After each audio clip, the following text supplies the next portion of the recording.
Kita beralih ke informasi selanjutnya.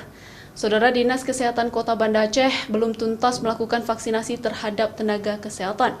Belum semua tenaga kesehatan yang telah mendata diri mendapatkan vaksinasi tahap pertama, walau vaksin tahap kedua sudah mulai dilakukan.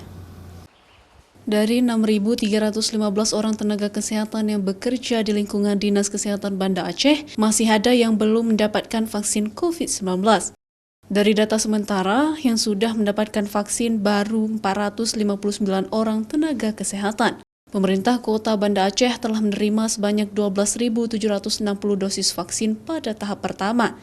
Seluruh vaksin ini sudah disalurkan ke seluruh fasilitas kesehatan yang berada di Banda Aceh. Selain adanya tenaga kesehatan yang tidak bisa divaksinasi dikarenakan usia, penyakit penyerta, serta sudah pernah terkena COVID-19, ada juga tenaga kesehatan yang menolak dilakukan vaksinasi. Nakes yang tidak divaksin itu yang tidak bisa divaksin ada beberapa alasan ya. Yang pertama mungkin nakes yang kondisinya mungkin sedang flu saja atau demam, itu harus ditunda dulu. Kemudian yang kedua ada nakes yang mempunyai riwayat penyakit tertentu, itu tidak bisa divaksin. Kalau nakes di Kota Banda Aceh itu ada 6.315 orang.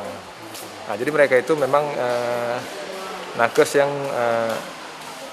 bekerja di fasilitas kesehatan atau instansi kesehatan tersebut, itu lokasinya di Kota Banda Aceh. Dinas Kesehatan Kota Banda Aceh sendiri saat ini terus berupaya mempercepat proses realisasi vaksin di tengah-tengah tenaga kesehatan, karena setelah selesai gelombang ini nantinya vaksin baru bisa dilakukan kepada masyarakat umum lainnya. Syahril, Kompas TV, Banda Aceh.